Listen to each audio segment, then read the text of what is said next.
Meanwhile, the vote stunned the European Union. Many say it significantly increases the likelihood of a no-deal Brexit.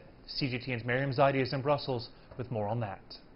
It may not have been raining on Tuesday night in Brussels, but there will, of course, be many EU officials who will be wearing a face of thunder after that thumping defeat. Now, this result was, of course, expected, given the mood in the Commons, given the Attorney General going against his own Prime Minister.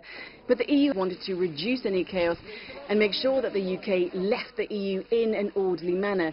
And we were, of course, expecting a response from Michel Barnier, the EU lead Brexit negotiator, and here it is, echoing what I just pointed out. He basically said that the EU has done everything to get this deal over the line.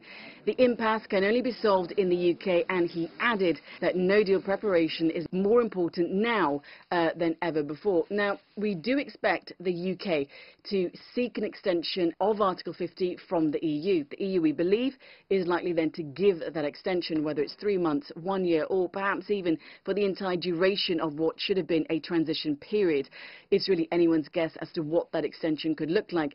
But also one thing, the EU has said that there must be a reason for an extension. So if you reject a deal twice, it's unlikely talks can then continue on that deal on those terms. So it really is a question for the UK to decide what comes next. What we can always say about the EU is that, really they are fed up of this chaos of Brexit and really being stuck in the middle of it. Just to give an example, EU summit after EU summit.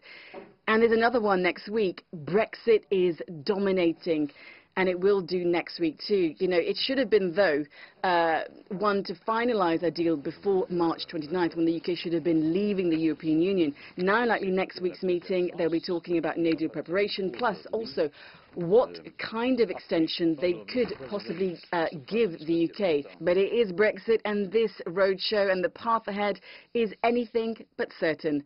Miriam Zaidi, CGTN, Brussels.